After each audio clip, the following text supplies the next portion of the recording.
curious thing at Lalibela is that there are some very unique carvings there. It's very interesting symbols that are carved into these churches. Do they mean something if you put them together? In the church of St. Mary at Lalibela, there is the Star of David. And this, along with a number of other mementos and designs, are extremely indicative of the presence of the Knights Templar. This has suggested to many that they may well have been present during the construction of the churches at Lalibela. Now, the Knights Templar were a very interesting religious order that became very powerful during the Middle Ages.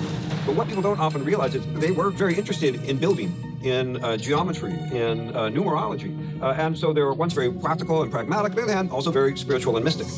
The Knights Templar had a great amount of knowledge in masonry and architecture and building structures. Now, it's debated as to whether or not the Knights Templar would have been in Ethiopia at this time. But there's some interesting evidence that an Armenian geographer at the time documented seeing men with red and white regalia, blonde or reddish hair, long hair, which could indicate that he's talking about Templars. So it could be that the Templars themselves were the ones that built Lalibela, or that they helped King Lalibela build the site. Could Templar stonemasons have influenced the construction of the churches at Lalibela? And if so, for what purpose?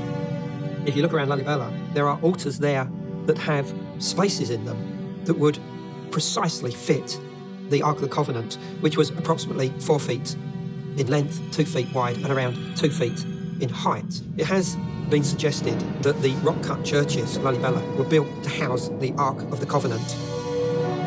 The lost Ark of the Covenant, the gold box which contained the original 10 Commandments, could it have been hidden at Lalibela centuries ago?